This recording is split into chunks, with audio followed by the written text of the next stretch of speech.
Alors merci Blandine pour cette présentation. Donc je vais prendre la suite et on va donc rentrer maintenant dans le vif du sujet en vous présentant donc les chiffres clés 2021. Et donc dans cette première sous-partie, on va commencer par vous présenter les chiffres des déchets gérés par les collectivités, donc les DMA SPGD. On va commencer par vous présenter donc des chiffres sur la production de DMA au niveau de la région. Et ensuite, on fera deux focus sur justement des leviers qui permettent de réduire cette production de DMA. Donc tout d'abord la tarification incitative et dans un second temps, on parlera du réemploi.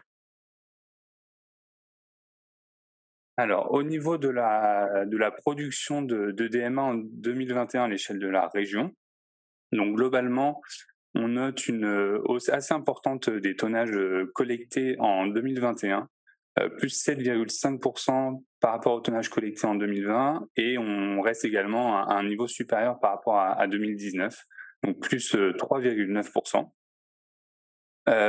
Donc en 2020, on avait constaté une baisse assez importante des tonnages et on pouvait l'expliquer par un contexte sanitaire un peu particulier, notamment des déchetteries qui avaient fermé plusieurs mois dans l'année.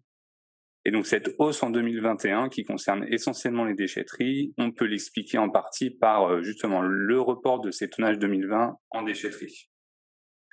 Globalement, cette hausse des tonnages, on la note au niveau de tous les départements de la région, donc il n'y a aucun territoire qui n'est épargné entre guillemets.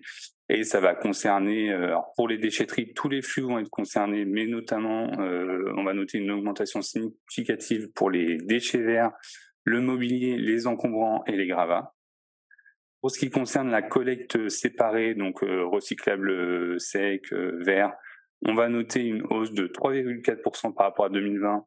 Et donc là, ça fait suite à la poursuite du déploiement de l'extension des consignes de tri.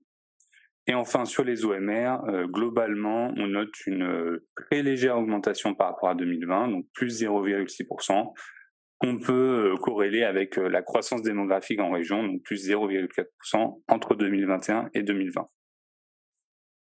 Donc là, on parlait des tonnages. Ensuite, on va parler des ratios de DMA, donc on va voir ce que ça donne si on rapporte ces tonnages à l'habitant. Et avant de vous présenter les chiffres, une petite devinette. Donc là, on va vous laisser quelques secondes pour répondre dans la discussion.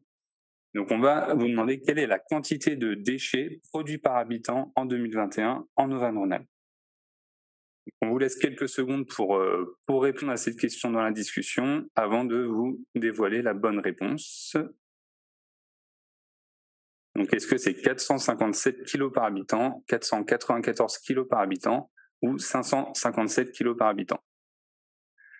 Je vois que le chat s'affole et on a un bon nombre de bonnes réponses. Alors, on a beaucoup de 557 kilos, on a un petit peu de 494, mais globalement, il y a plus de bonnes réponses puisqu'effectivement, c'est bien 557 kilos par habitant en 2021.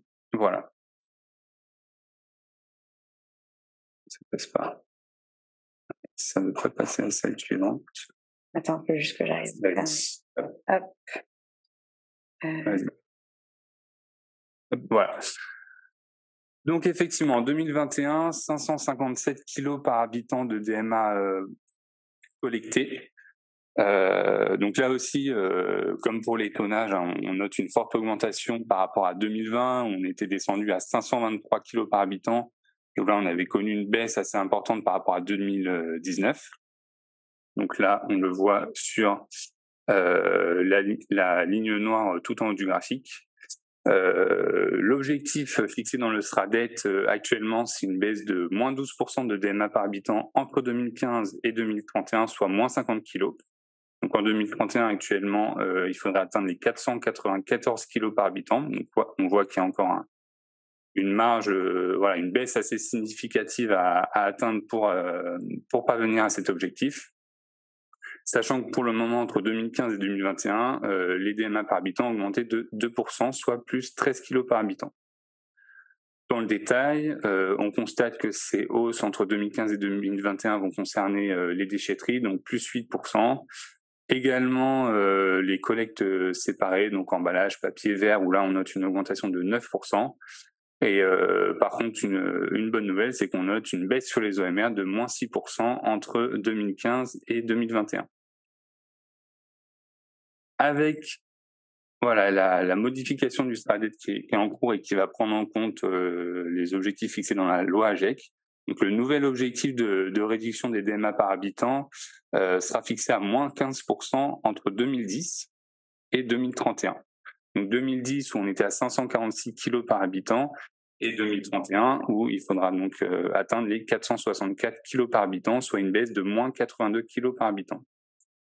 Donc si on compare maintenant 2021 par rapport à 2031, c'est-à-dire qu'il faudra diminuer le ratio de DMA par habitant de 93 kg, donc encore un gros effort à fournir pour atteindre ces objectifs. Alors, comme je le disais en introduction de cette partie, un petit focus sur deux leviers qui permettent de justement réduire cette production de DMA. Donc tout d'abord, le développement de la tarification incitative en région. Donc dans le SRADET, l'objectif fixé est que 36% de la population régionale soit couverte par la tarification incitative en 2025.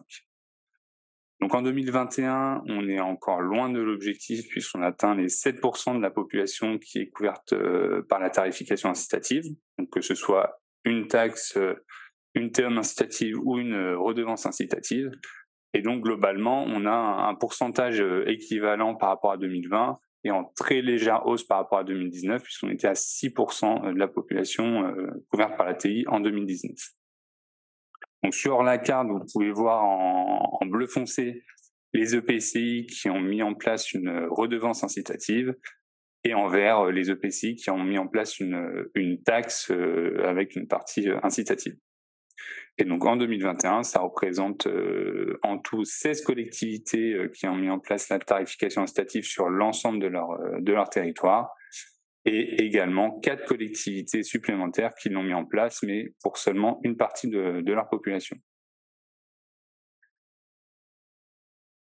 Alors concernant maintenant le réemploi, l'objectif fixé dans le SRADET, c'est d'atteindre 100 ressourceries sur le territoire d'Auvergne-Rhône-Alpes en 2025, avec un objectif de détourner, d'éviter plutôt 25 000 tonnes de déchets. Donc en 2021, dans le cadre de notre enquête, on a enquêté 62 ressourceries. Et grâce aux réponses qu'on a pu avoir, donc 47 ressourceries ont répondu à notre enquête. Et par rapport à la destination des flux collectés sur ce type d'installation, on a pu calculer que 6 000 tonnes de déchets avaient pu être évitées en 2021. Donc, par rapport à 2020, on a 2 ressourceries supplémentaires et plus 24% de tonnage réemployé. Alors, il faut savoir que dans ces 62 ressourceries, ne sont pas pris en compte les sites de type Emmaüs. Donc, au niveau de la région, voilà, c'est une observation qui va pas être totalement complète. Si on poursuit sur le réemploi, donc en 2021, on a mis en place un nouvel indicateur au niveau de l'observatoire. Donc, on cherchait à connaître le nombre de déchetteries publiques équipées d'une zone de réemploi. Et donc, en 2021, 122 déchetteries publiques déclarées être équipées d'une zone de réemploi, ce qui équivaut à peu près à 21% du réseau de déchetteries publiques au niveau de la région. Donc voilà pour ces chiffres sur les DMA. On vous propose maintenant un petit temps d'échange, de questions-réponses. Donc Marianne, je ne sais pas s'il y a eu des questions dans le chat ou pas, mais n'hésitez pas en tout cas à prendre la parole ou à poser vos questions dans le chat et ce sera l'occasion pour nous d'y répondre dans la mesure du possible. Oui, pour l'instant, je n'ai pas noté de questions, mais n'hésitez pas, c'est le moment. Ou à prendre la parole et à débloquer votre micro.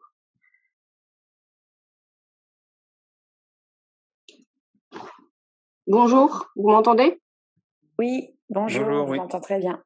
Caroline Tamy, communauté de communes Le Grésivaudan. Je vois sur la carte que Le Touvet et Crolles sont mentionnés en tant que ressourceries. Or, ce ne sont pas des ressourceries. Il y a bien des zones de réemploi sur les déchetteries, mais il n'y a pas de ressourcerie en tant que telle. Alors, je reviens sur la carte.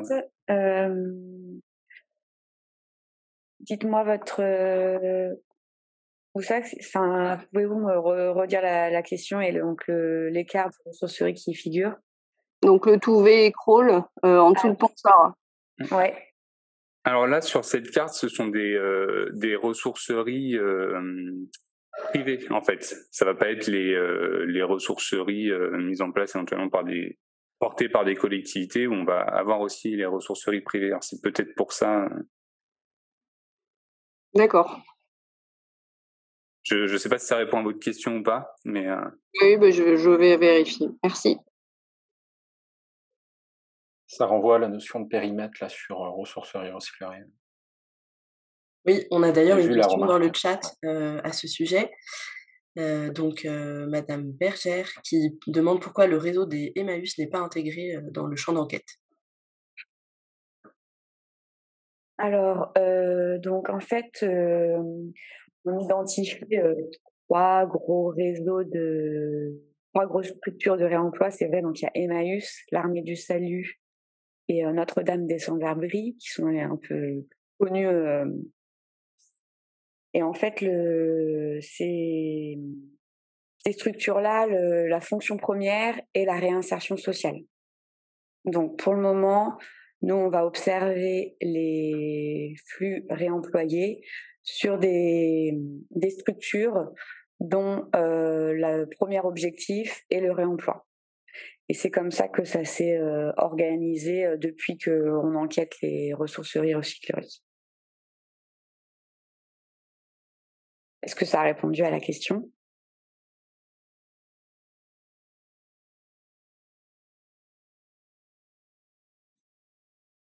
Oui, c'est bon, Blandine. Merci.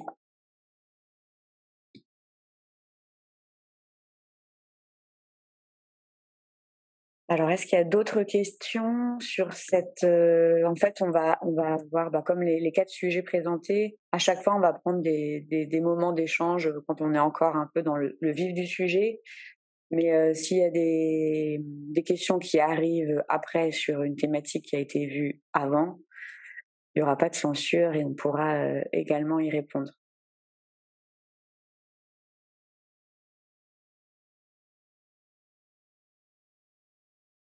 alors s'il n'y a pas d'autres questions, on va pouvoir passer donc à la deuxième sous-partie de ces chiffres clés. Donc on va faire un focus sur la mise en place du tri à la source des biodéchets.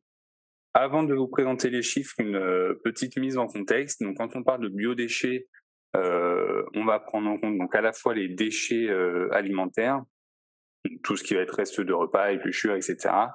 Et également les déchets verts, type tonte de pelouse, taille de végétaux, etc. Un petit rappel au niveau de la réglementation. Donc, à partir du 1er janvier 2024, sera généralisé pour tous le tri à la source des biodéchets.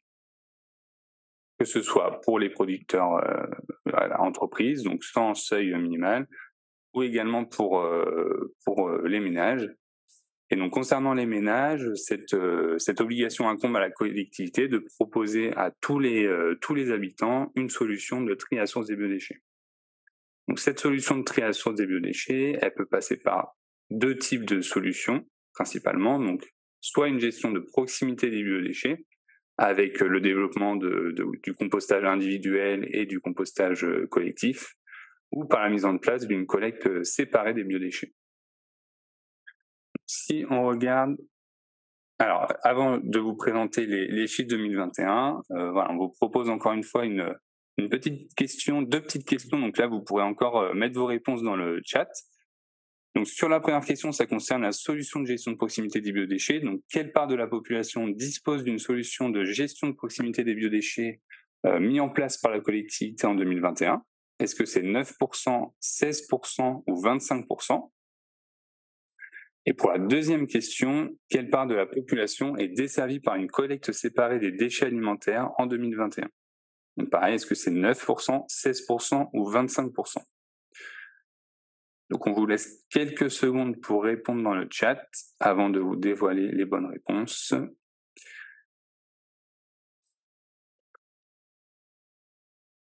Alors on a du 16 et 9%, on a du 25 et 9. Alors globalement, j'ai l'impression qu'encore une fois, on a beaucoup de bonnes réponses. Donc effectivement, on est bien sur du 16% pour la part de la population qui dispose d'une solution de gestion de proximité des biodéchets et 9% pour la part de la population en Auvergne-Rhône-Alpes desservie par une collecte séparée des déchets alimentaires.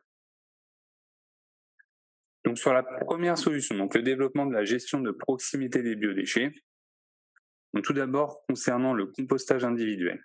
Alors, sur le graphique de gauche, le chiffre présenté en 2019 concerne le nombre de composteurs individuels distribués par les collectivités, mais c'est un chiffre cumulatif. Donc, c'est pas 279 000 composteurs distribués en 2019, mais c'est 279 000 composteurs distribués depuis le démarrage des programmes de distribution de composteurs. En 2020, on a noté 25 000 composteurs distribués, donc qui vont se cumuler aux 279 000. Et en 2021, un chiffre en hausse, puisqu'on a noté un peu plus de 38 000 composteurs individuels distribués. Et donc, en 2021, en cumulatif, on arrive à un peu plus de 343 000 composteurs individuels distribués. Donc là, quand on parle de composteurs individuels, on prend aussi en compte les lombricomposteurs, puisque quelques collectivités proposent également ce type de composteur. Alors, grâce à des ratios proposés par l'ADEME, on arrive à estimer à peu près la quantité de biodéchets évités grâce au compostage individuel.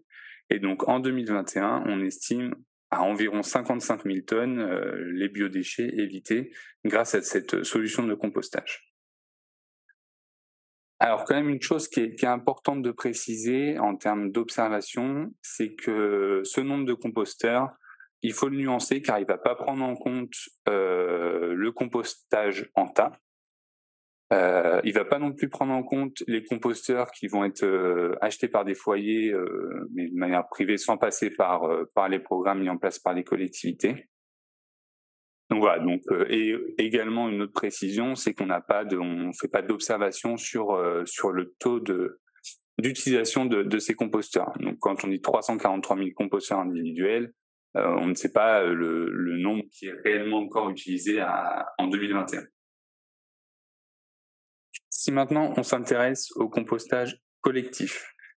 Donc dans le collectif, on comprend à la fois les composteurs partagés, donc les composteurs qui vont être gérés au niveau d'une copropriété, donc en pied d'immeuble, et également les composteurs gérés à l'échelle d'un quartier. Donc ça, c'est pour le compostage partagé. Et pour le compostage autonome, donc là, ça va être à l'intérieur d'un établissement. Par exemple, ça peut être une crèche, un hôpital, une école, etc. Donc sur le graphique de gauche, là aussi pour le 2019, donc c'est important de préciser, 3 889 sites en fonctionnement. On est encore une fois sur un chiffre cumulatif, donc c'est-à-dire qu'à fin 2019, il y avait 3 889 sites en fonctionnement, 608 supplémentaires en 2020 et 640 supplémentaires en 2021.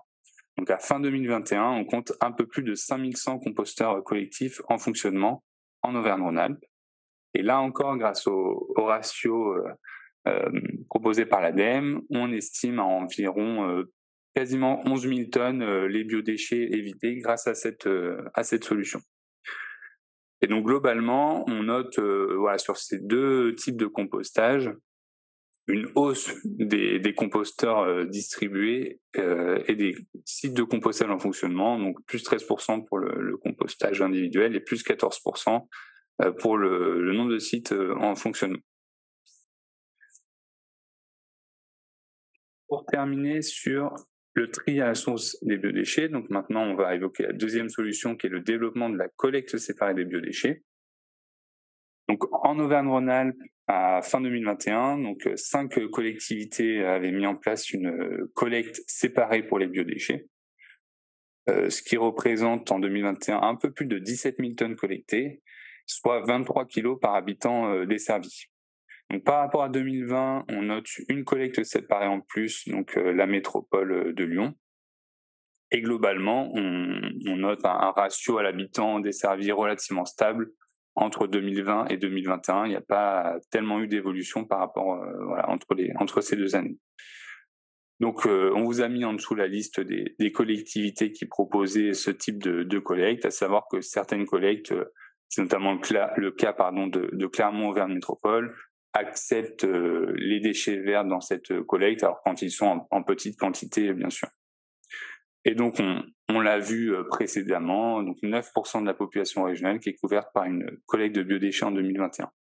Alors, j'ai oublié de le préciser lors de la petite question sur ces populations couvertes. Ce serait faux, on va dire, de cumuler les 16% et les 9% de population couverte. Donc, on peut pas dire qu'il y a 25% réellement de population couverte par ces 2 solutions, parce que on n'arrive pas à estimer s'il y a du double compte sur ces 2 solutions, avec par exemple des habitants qui seraient à la fois couverts par la gestion de proximité des biodéchets, donc via la distribution de composteurs, et à la fois par la mise en place d'une collecte séparée sur leur territoire. Donc, on en a terminé pour ce focus sur le tri à la source des biodéchets. Et donc, il me semble qu'on a prévu là aussi un petit temps d'échange et de questions. Donc, Marianne, je te laisse reprendre la main pour nous dire s'il y a des questions dans le chat et éventuellement prendre les questions à l'oral. N'hésitez pas à ouvrir vos micros et nous poser vos questions. Oui, pour l'instant, pas de questions, Martin. Ok. Une question qui vient d'arriver. Pourriez-vous clarifier la donnée de 23 kg par habitant? Alors, donc, comme je disais, 23 kg par habitant, c'est bien par rapport à la population desservie. Donc, aujourd'hui, en 2021, en tout cas, on avait 5 collectivités qui avaient mis en place une collecte séparée pour les biodéchets. Donc, on arrive également à connaître le nombre d'habitants desservis par ces collectes. Et donc, en faisant le rapport entre le tonnage, donc 17 000 tonnes, et le nombre d'habitants desservis par ces collectes, on arrive à calculer en fait le ratio, donc 23 kg par habitant desservi. C'est pas par rapport à la population, à l'ensemble de la population régionale, on est bien par rapport à la population desservie par ces collectes. Une autre question, Martin. Une idée du coût à l'habitant? Alors là, je pense pas qu'on ait d'éléments là-dessus, parce que c'est vrai que sur les coûts, alors je pense que ça fait, ça doit être, j'imagine, par rapport à cette collecte spécifique sur les biodéchets. C'est vrai que nous, dans le cadre de nos enquêtes, on va pas tellement observer en fait les données sur tout ce qui est coût. Ça va être plus être l'ADEME par rapport à la matrice compte à coût, donc pour les collectivités que vous avez peut-être aussi l'habitude de compléter. Mais ça, je pense que c'est plutôt l'ADEME qui va avoir des informations là-dessus. Nous, on va pas avoir de données précises sur ces par flux, en tout cas. Parce qu'on peut, toutes les questions, on va les noter, on va essayer de vous mettre à disposition un FAQ après le webinaire. Donc là, aujourd'hui, on n'a pas l'information pour 2021. Mais on peut se renseigner auprès de Indigo, qui est en charge de la matrice des coûts pour la région Auvergne-Rhône-Alpes, cet aspect spécifique collecte séparée des biodéchets.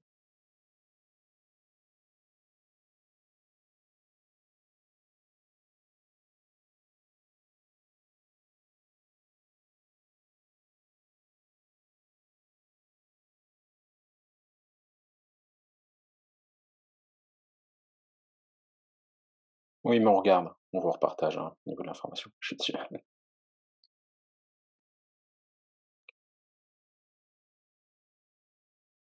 Alors, est-ce qu'il y a d'autres questions sur ce sujet, mise en place du tri à la source des biodéchets?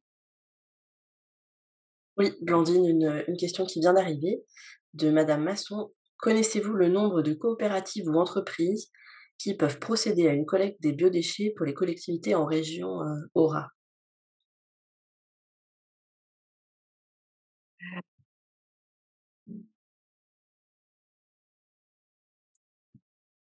Alors là, on va pas connaître l'ensemble des entreprises qui seraient en mesure de faire ça si elles l'ont pas commencé à le faire en fait sur le territoire, parce que du coup, nous, on va enquêter donc les tonnages collectés et donc du coup, qui est l'exploitant de cette collecte. Donc on peut partager par contre les entreprises qui l'effectuent pour les collectivités actuellement.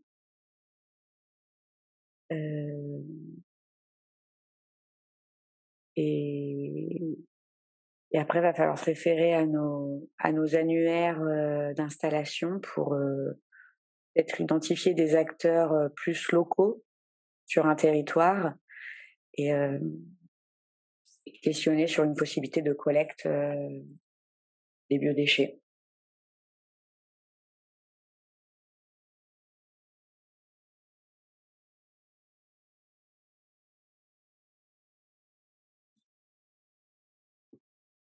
Ça répond à la question, Blandine. Ah Et bah, pour c'est tant l'instant, mieux. ouais, pour l'instant, pas d'autres questions. N'hésitez pas. Alors, monsieur Hundreiner, pour les collectivités ayant développé le tri des biodéchets, observe-t-on un effet sur la baisse des tonnages d'eau et mer?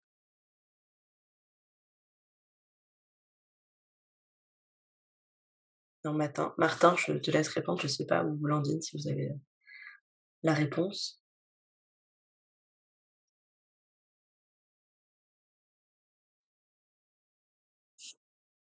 Alors ça, effectivement, je pense qu'il faudrait qu'on aille voir dans le détail par rapport à ça. On n'a pas forcément observé de grosses baisses par rapport à effectivement aux collectivités qui ont développé le tri des biodéchets pour le moment. Alors, en tout cas pour celles qui l'ont mis récemment en place, c'est vrai que c'est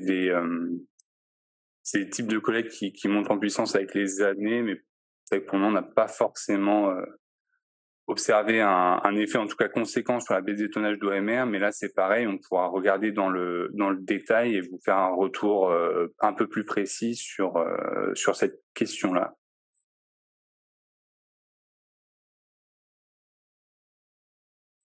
Ouais, ça peut être intéressant qu'on fournisse à l'issue de ce webinaire un, un tableau ou un graphe avec pour ces 5 collectivités l'évolution des OMR. On regarde la mise en place de cette collecte séparée des biodéchets.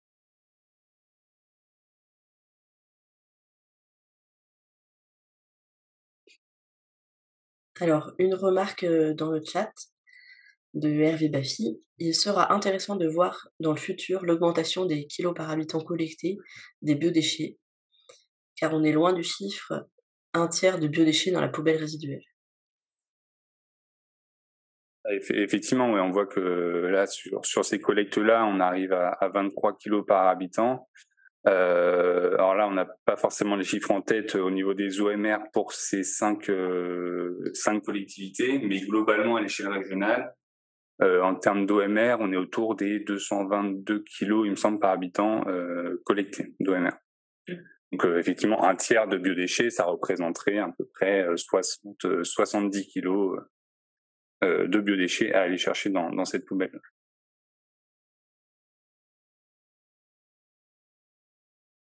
Donc on a bien pris note de votre question et on reviendra vers vous effectivement pour vous apporter des éléments plus précis sur le constat ou non d'un effet sur la baisse des tonnages OMR pour ces cinq collectivités.